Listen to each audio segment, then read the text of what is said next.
here. We're good. We're live. Yep. We're going there. And here we are. Hey, Kelly Darden. Hey. One of my favorite people in the entire world. Basically my second mother. The woman that keeps me healthy and alive. And in check.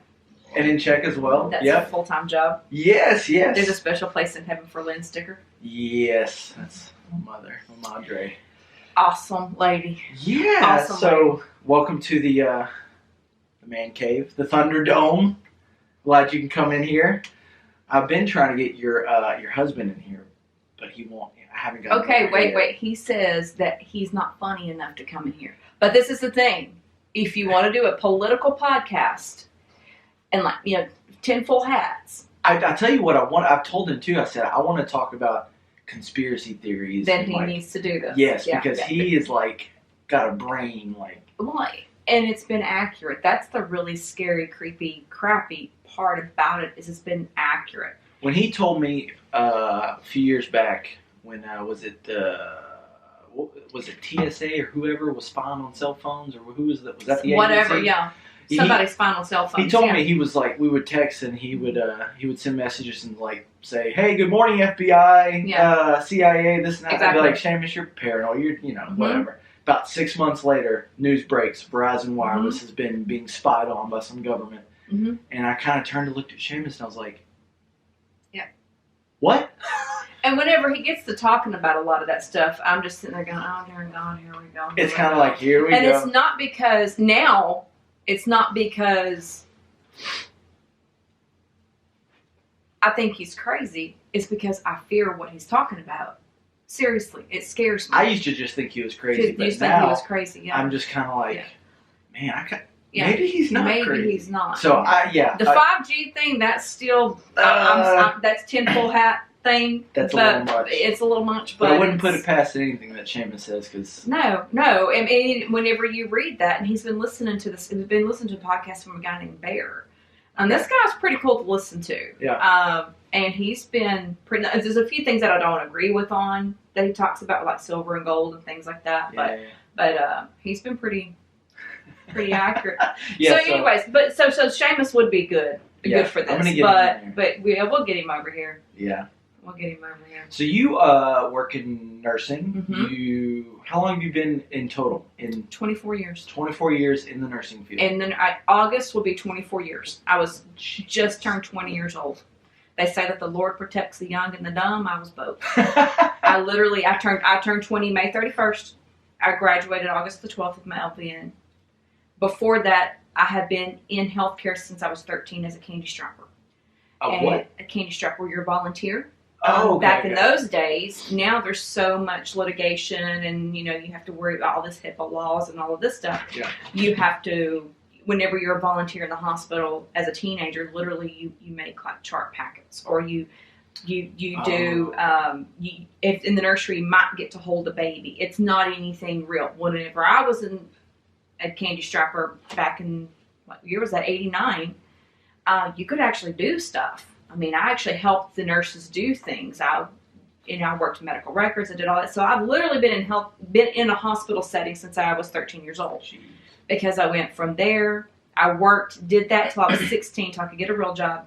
And I worked in a nursing home, which I do not recommend that for any teenager. It was hard, man. It was backbreaking work, literally. Yeah. Literally backbreaking work. And then I did private care for 2 school teachers of mine. I took care of their mothers whenever I was in high school. And then I turned right in and went to school.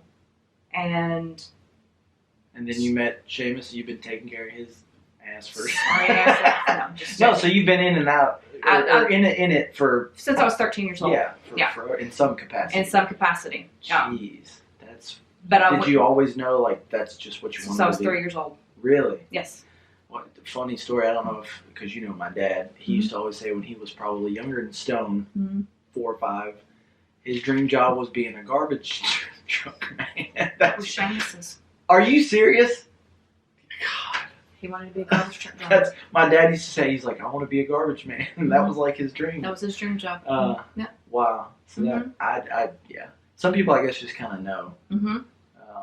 So you started as Started as a candy strapper, a nurse's aide, Okay. Got my EMT basic, which I never was able to do anything with the EMT basic. Yeah. And then I went and got my LVN and worked as an LVN while I went to RN school.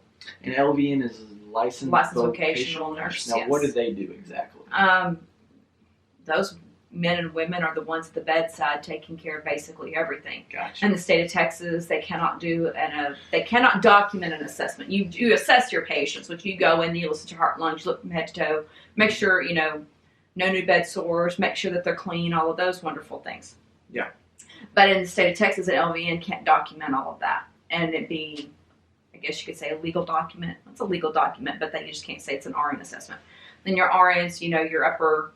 You can get your ADN, you can get your BSN. I had my BSN, which that is more of a, you have all the clinical, but then you have some administration with it. Okay. And then I worked as I had my BSN, and I worked that job.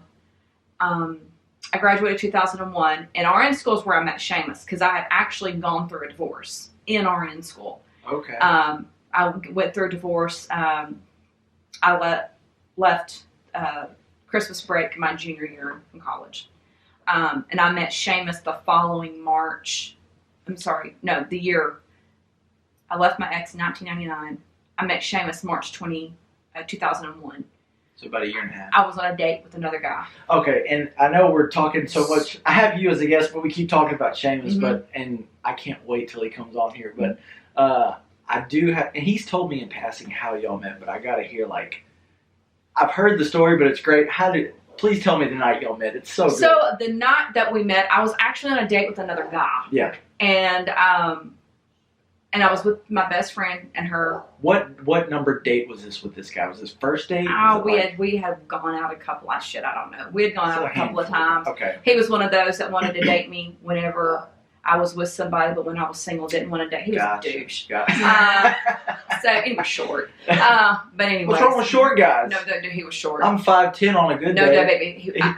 He was short. He was short. He was short. Okay. But anyways, so we were on a date, and I had actually gone to the bar, I think, to get us food and more drinks. Anyways, I come back, and Seamus is standing there talking to Alan, which was my best friend's, at the time, was her boyfriend. Alan's a good dude.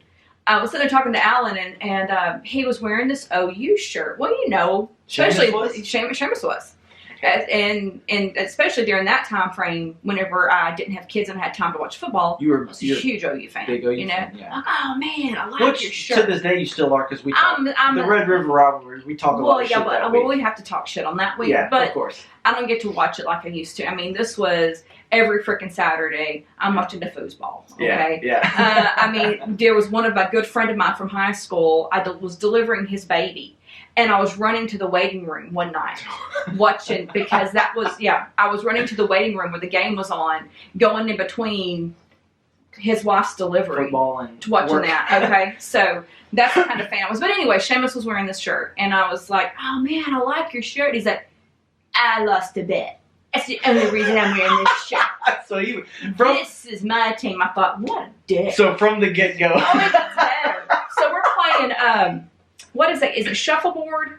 With the long board and the metal. And the wax. I think it's shuffleboard. So me and my date, and Melissa and Alan, were playing against each other for shuffleboard. Mm-hmm. I turn around, and then this dillweed's playing my freaking game. Like Seamus is? Yes! Took him my damn game. So anyways, that's how I met him. Not 2 weeks later, I had this lady to corner me in a ATM kiosk. Give me this big long story where she worked that she needed $20.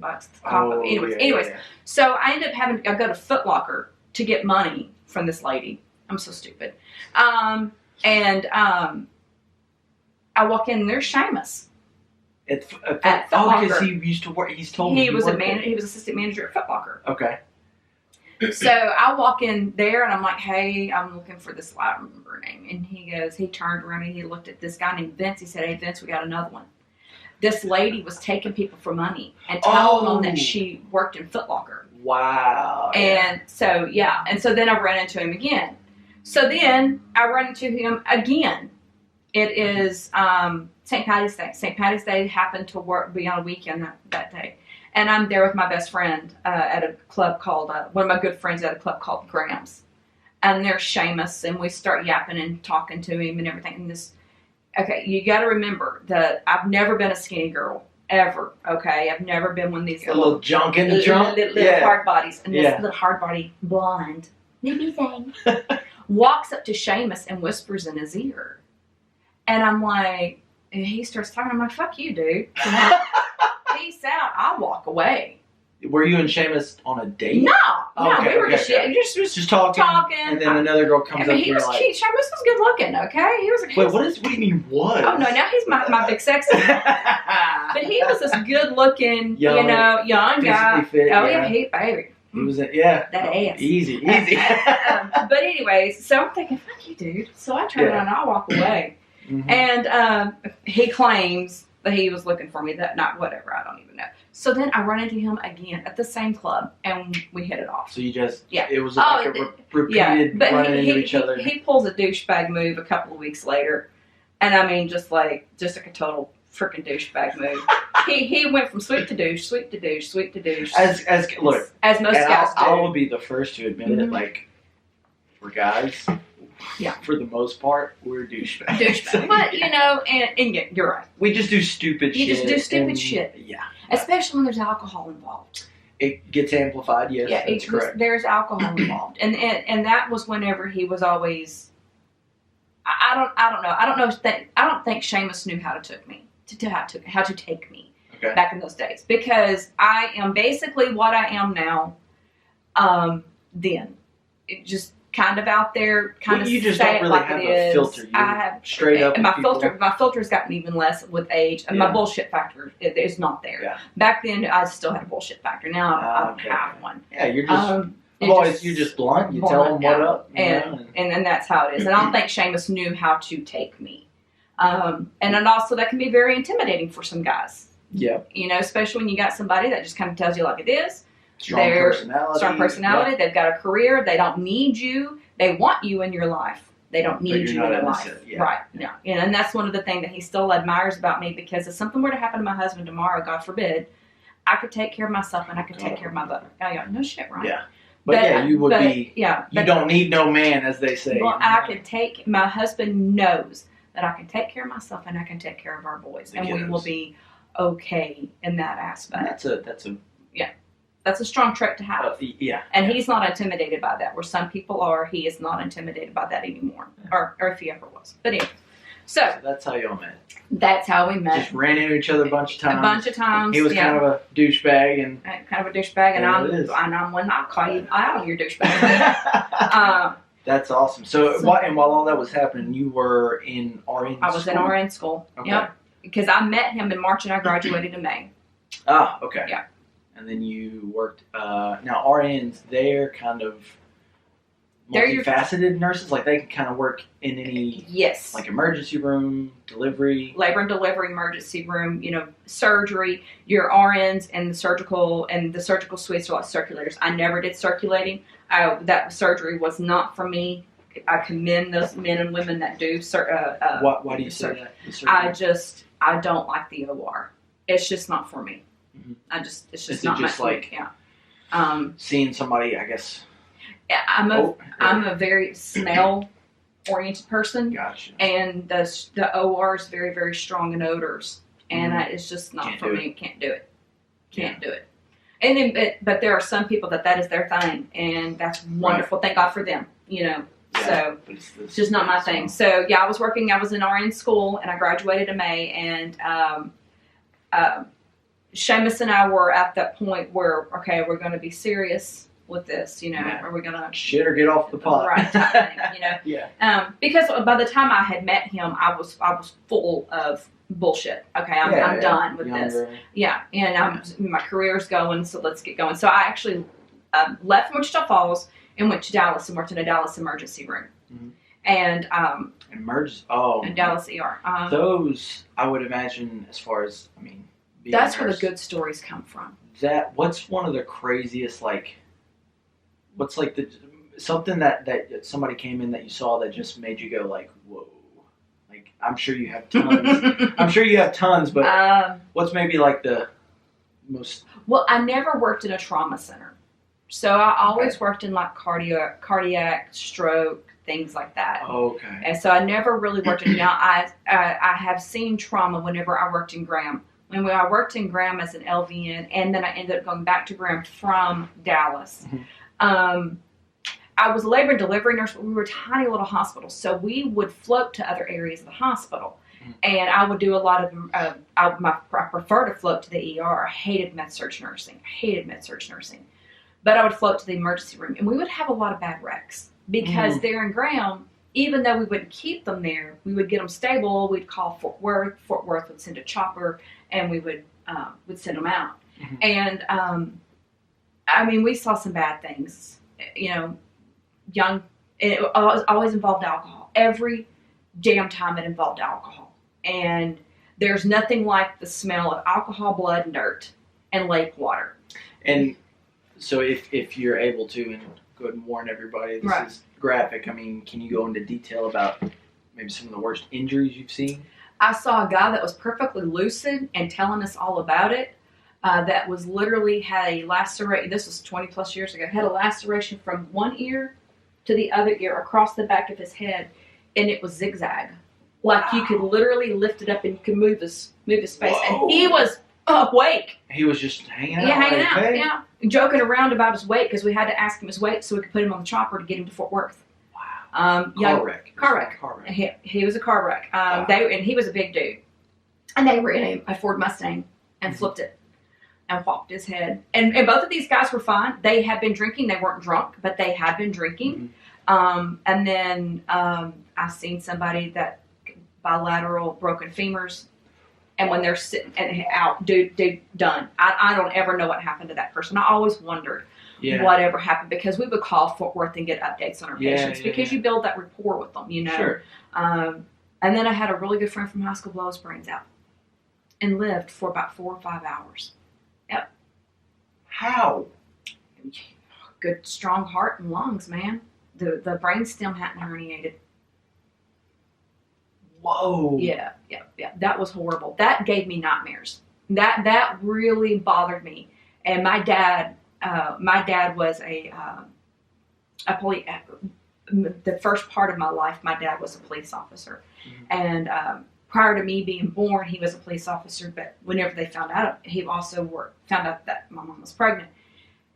He was also he worked at a funeral home. And back in those days, your ambulance drivers, which are now what we call paramedics, extreme education now compared to what they had back in the 70s. My dad worked at a funeral home and was a quote-unquote ambulance driver. Okay. And so he had seen some really gnarly stuff. Yeah. I couldn't talk to my ex-husband about this.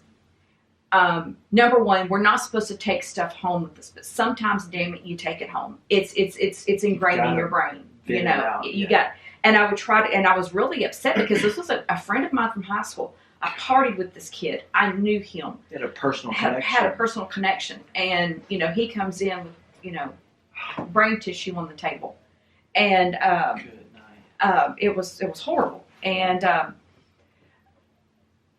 that was tough because the only person I could talk to was my dad about it, because my dad understood. And the man that was supposed to be able to, was supposed to be my stronghold, I guess you could say, if that's the proper term. Your kind of your rock. My rock was not at all. And that was literally at that moment is whenever I was like, you know what? I can't see that was the first kind of like drop in the back of my mind. I can't spend the rest of my life with this dude. That guy, yeah. Yeah, because you can't. It's still going. Yeah, I just check it. Yeah. God, I hate for us to be having this conversation and then turn around not recording. So I kind of check, make sure. Yeah, and I've been having this thing with my camera. It'll stop at like the 25-minute mark, and then I have to start recording again, and I cannot figure out why. But, wow, that is, that would classify as probably one of the craziest. Yeah. Wow. And then things stuck in orifices. I want to write a book. I have a couple of other RN friends. Shit that I've seen in nursing. And it's going to be things like, things I've seen in the vagina, things I've seen in the back door. I had a friend who was an EMT. He's now in fire school to be a firefighter. He was an EMT for a while, and he would tell me some of the stuff that they would see. Your firefighters are a lot of times the very, very first on the scene, so they see some stuff. Yeah. And it's, I mean, and I have a lot of respect for those guys. I really do. And whenever it comes to paramedics, where I came from, paramedics were like part of the family. Yeah. And you know, they were there in Graham. They were part of the hospital. It was a local. It was a city owned. Here, I mean, I've worked the ER.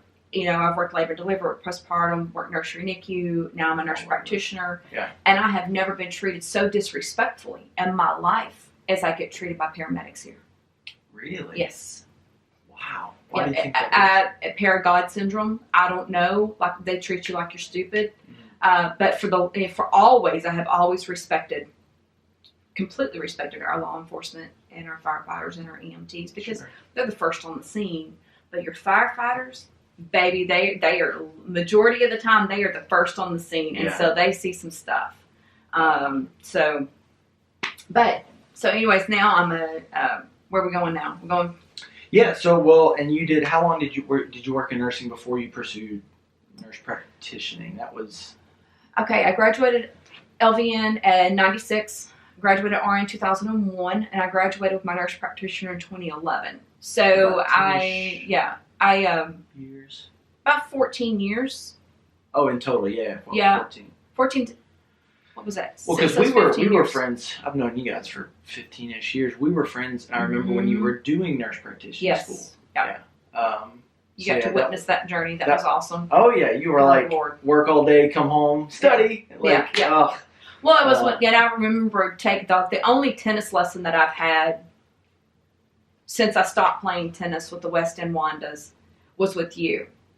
And it was on a Saturday morning. Yep. And I was whining about nurse practitioner school. Okay. And you were like, well, Kelly, if it was easy, everybody would do it. And I thought, absolutely. You're absolutely correct. You agreed with me? I agree. Yeah, I agree. But, I mean... But now this is the thing about nurse practitioner school. Whenever I went to school, that it was a hard program. I mean, this was a balls to the wall, difficult program. Well, it's a master's degree? It's a master's degree. Yeah. Now, we are a dime a dozen. Because you have all of these online programs, and they're not difficult programs. Oh, yeah. The program I went to, you went to class. We had a lot of it. The majority of it was online, but we still had to go into class. Our professors followed up with our clinicals. We had to write this huge research paper. It was horrible. I wanted to shoot myself. That semester was the semester I started having migraine headaches. Oh. Whenever I was writing that damn paper and doing all that research. But now it's a dime a dozen. And so now if you look at your hospitals, departments that you used to not be able to get jobs in, like somebody had to die before you could get into that department. Oh, they're hiring people because all of these people are leaving bedside nursing and going to nurse practitioner school. It has saturated our profession, and it has driven our salaries down. Because whenever I left bedside nursing 8 years ago, I think that year I made like $72,000, something like that. And so whenever I got out of school, I got this beautiful raise. Yeah. Well, now you have people leaving the floor making over $100,000 a year because they can get overtime, and you get more money for charge nurse, you get more money if you work night shift, you get more money if you do the clinical ladder. Now they're coming into nurse practitioner, and they're being offered $85,000 a year. Like, why in the hell would I? Significantly lower than what it used to. Oh, yeah. Starting salary for a nurse practitioner, the starting salary was $100,000. Okay, yeah. Okay. And a lot of your places at 6 months would give you a $10,000 increase. Or you take call, and you get more money if you take call. Right. Yeah. Well, we don't get overtime. You're cut off again. I don't know why it does that. Okay, so, there's ways to make a little bit extra money. Yeah. There's ways. But now they've literally saturated the market and have taken the old dogs like myself. And, I mean, I haven't had a raise in 5.5 years. And is that abnormal? Very abnormal. It's usually for master's degrees, usually it's like an every other year. You get Okay. an annual Some kind eval of way. every year, but you get a little something every other year. Yeah. And it might be, you know, a 3%. It might be $5,000 for the year. It might be something.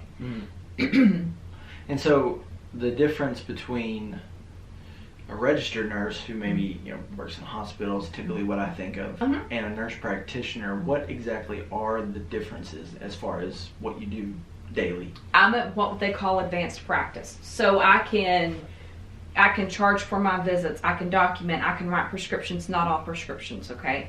Okay. I can do a lot of the things that the doctors can do. I can give orders. I don't have to call the doctor and say, hey, this lady's blood pressure is this. What do you want me to do? I can do that. Okay. I can't do things like surgeries. Okay, it's nothing like that. Or I can't do. My billing is different as far as what I get paid back from insurance. I do not get paid from insurance as much as a doctor does. But you come in to see me at the doctor's office for a sinus infection, and I fully take care of you. I don't have to ask the doctor what to do. You Okay. come in for me, and you have nurse practitioners that work in the emergency rooms. They are they fall okay. under the umbrella of the doctor. But I know some really excellents that work in the emergency room. They take care of patients having heart attacks, chest pain. Wow. I mean, major stuff. Now, there's a doctor right there for them. And I'll tell you right now, there's a couple of them. We got a couple of twins that work down at Baptist. I'd take those guys any given day Yeah, to take just care 'cause of they me. know They know what they're doing. They're sharp. They've been doing it a long time. And they're just very, very level-headed. Wow. Okay. And, Okay. and you have nurse practitioners that work basically every aspect now. One of my good friends, Mel Smith, she's a nurse practitioner. She was actually being trained to be a first assist in the OR working for a surgeon here in town. So not only was she able to work as a nurse practitioner, she was able to help in the OR as well. Okay. So it can, I guess, it just seems so broad. Like, you can be a nurse practitioner, but you can, I guess, have all these different areas of, I guess, expertise or what you Yes. would call them. Yeah. Mhm. Like, And you've got a lot of issues with that now, because where you used to be able to have family nurse practitioners work in the ICU, you have a lot of governing bodies like, oh, no, they don't need to be working in the ICU because they're not acute care. Acute care is a different type of nurse practitioner. I'm an adult health. Acute care is these people work in acute care like ICU, where they can intubate, they can do different things like that. What in the hell are you looking at on your phone? yeah, this is what I want to ask you about next. Oh, okay. This is going to be great. Oh, that eight. Yeah, okay. because you guys obviously, the schooling and the training and Mhm. you guys get different licenses, or I always call it the letters behind your name. Letters Everybody- behind your yeah, name, yeah, yeah. which will tell what you're licensed or trained to do. But how hard would it be for someone to fake all that? And I'm going to tell you why in a second. Like, To me, if I were it to would walk be- in one day and just say, I'm as trained as Kelly Darden, like, Yeah. how easy would that, or hard would that be to, like, if I went to Setmill and applied for a job as a nurse practitioner? That'd be difficult, because whenever you are hired in somewhere, Texas Board of Nursing, before you are hired in, they check to make sure you have an active license. So how this kid got away with that? This is so. I mean, this. And I asked that because this is kind of an older story, but I figured you working in Yeah. the medical field, I'd love to ask you. Let me tell you exactly what happened. So, there was an 18-year-old kid, and this was back in 2016, I think, when they finally caught him. It's an 18-year-old guy, and his name was, I hope I'm pronouncing this correctly, Malachi Love Robinson. And Okay. what he did, the official report is that they say he was posing as a medical doctor, like an Okay. actual, like a doctor who had his own practice and would see patients, and completely false, all of it. Never went to any kind of school. I don't even think he had a bachelor's degree. Oh, he's 18. I don't think so. Yeah, I mean, Yeah. he basically was just somebody that was like, I guess he really wanted to be a doctor, but he just started his own practice and was seeing patients and treating them, and let's see, practicing medicine without a license. And they said he was the head of his own practice, Okay. and they caught wind of it. Some patients were saying he just seemed a little off, and so they started sending in some undercover cops. And this is how he got caught. So one of the undercover cops goes into his practice, checks in like as a normal patient, whatever they do. And they said that this young man, that guy posing as a doctor, physically examined the officer, provided medical advice over the course of 2 weeks, I guess recurring visits to the doctor, and said he treated him, where is it? He tried to treat him somehow, but essentially the gist of the story is this 18-year-old kid started his own practice as a I guess a family physician, and was seeing patients, and it went on for, I mean, he had it going for, was it? I want to know how he was getting while. paid from like insurance companies. How was he getting paid from insurance companies? How was he writing prescriptions and them getting them filled? Because whenever I send a prescription to the pharmacy, I have an MPI number, I have a DEA number, and they have to have those numbers before they can fill a prescription. How was this happening? Was he using somebody? That's my dog, sorry. He probably just wants to come in.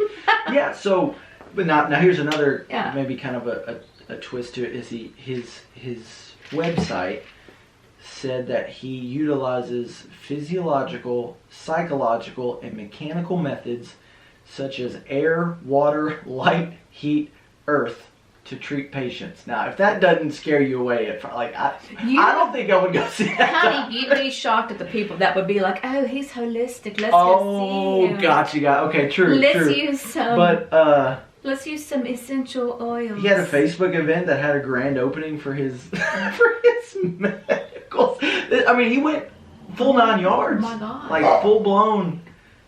How, if somebody wanted to do that, how, I mean. Baby, I don't even know. Only thing I can think of was that he was cash pay only.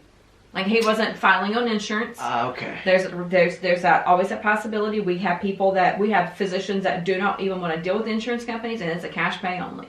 Maybe that's what it was, and maybe he wasn't writing prescriptions. Okay. However, he was posing as a doctor, which is a federal crime. Oh yeah, he's in prison, or I think he just got out. He did 2 years, a handful of years, but it says now this is in the state of Florida. Right. It says that Florida licenses medical doctors. It does not issue licenses for, I don't know if I'm pronouncing this right, naturopathic. Holistic medicine. Yeah, naturopathic doctors, which it sounds like that's, like you said, what he was. Yeah, but he was posing as an MD, an actual MD. Yeah, and it said, he rejected the use of medicine, so that, I guess that's how he could bypass the prescription. That's the way he was able to bypass it. Yeah, it says when he crossed the line and started giving a physical and offering to treat the undercover agent, the authorities were able to issue a cease and desist for the unlicensed practices. But do you know that's probably the reason why his sentence was so light, was because he wasn't able to file on insurances and he wasn't able to write prescriptions. That's probably the reason why he had a light sentence. Because whenever you come into the office and I see you, you are consenting to me physically examining you. Right. You know? Regardless if you're lying to me or not. Yeah. Right. I'm not lying. I've got my degree, I swear. I mean, I hope so, because you've been my doctor for, God. 8 years. Oh, wow. Yeah, 8 years now. Yeah, he, I think he just got out of prison. Let me look. Wow. Yeah, here we go. Freed from prison. Let me see. He's a Florida guy. A 22-year-old Florida man has been freed, and this was when he was 18, so he served 3.5 years. Wow. No, I'm sorry, he was 20 months into a 3.5 year sentence. So he got sentenced for 3.5 years for faking 20 months. For faking being a doctor and actually treating people, just not. When was he released? Was he released because maybe we're releasing criminals because of COVID? Oh, I'm gonna ask you about that in a second. This was last September. This September, okay. But yeah, he was 20 months in, so what's that? A little under 2 years of a 3. But this actually happens, because you and I were talking about this earlier. If you watch the movie Catch Me If You Can with Leonardo DiCaprio, when he fakes everything, and so that was, when did he do that? The 70s, 60s, or 70s? And now that he ended up he was so good at it, at everything that he did, they ended up being employed by the FBI. How would you do this if you did? Yeah, I got you. Washing checks and things like that. So he ended up working for the FBI and the fraud department. But every quarter, Board of Nursing sends out a newsletter to us. Mhm. And in that newsletter, it will give a list of LVNs, RNs, advanced practice nurses that have had what do they call it? What's the word I'm looking for? Stipulations on their license. They've done something, Like infractions or whatever. Well, and sometimes it can be just be the smallest little thing, and somebody calls the board, and it blows up to be nothing. Because I know some damn good nurse practitioners that have had board complaints on them, and there's no validity to it, and it's detrimental to you personally because I've never had one. Literally, knock on wood. I'm gonna call and complain. Boy, She's harassing me. She slapped me with a wooden spoon. True story. She has done that to me before. She gave me a wedge and she gave me a shot. Done that too. That was good. That was good. I don't think I could show that video on forms of social media. I split his nuts. But I pulled so hard. She gave me a hell of a wedgie. It was because he was mean to Susie. He won't do that shit again. No, Willie. But in the board, in that newsletter, there are people in there, and sometimes there would be none, but sometimes there would be 5 or 6 people that have posed as nurses in the state of Texas. And whenever some places are so hard up for nurses, like nursing homes and things like that, because it's a very high turnaround, because it's a very high stress job. They won't get a confirmation on their license before they hire these people. But you'll sit there and you'll look and you're thinking, how long were they practicing? Yeah. Because my thing is, whenever I went from an LVN, when I went to LVN school, I was a nurse's aide. Went to LVN school, I learned a lot. Yeah. Okay. When I went from LVN to RN school, I learned even more. There's more layers to that onion. Mm-hmm. And then whenever I went to RN school, to nurse practitioner school, holy cow, there's a lot more layers to that onion. So every year, every time I learned something new, how are these people able to go in and pose, being able, things like nursing, being able to do wound care, trach care, knowing medications. That's what all of blows that my mind stuff. too, is being a nurse or being in the medical field ain't just like, oh, I'm gonna go work at McDonald's. It's like you're taking care of people in their lives and you're giving medications. You're It's almost scary to think it of. is. It's very scary. It's horrifying if you want to know the truth. Actually, the reason I had you on here is because I'm planning on becoming a nurse practitioner next week. No, I'm kidding. I'm the worst liar in the world. There's no way I could pull that kind of stuff off. You would faint. Yeah, I'm not good with blood and broken bones and all that. No. And occasionally there's a couple of things that'll even make me go, whoo. Whoo. If they make you do that. Make the world spin, Ugh. So the last thing I did want to ask you about, because I am curious as someone who, social media and it's like everybody has an opinion. Yep. Everybody became medical experts overnight on social media about what we should and should not do. Yep. How do you see this corona stuff playing out from this point forward? Like, where do you see us in a few months, a year? I mean, what do you think? If we get a vaccine, we're going to go back to normal. It'd be like the seasonal flu. Be like the seasonal flu. And I wish people cared this much about it during, like this, like they're doing flu season. Pardon me. Because if we didn't have a flu vaccine, and I know not everybody takes that flu vaccine, but if we didn't have a flu vaccine, is vehemently against. I swear to God, though, that man is immune to everything because he never gets sick. When is the last time he got sick? I don't ever talk to Seamus and he's sick. That guy is man, John, big old bear. But I mean, he has been vaccinated.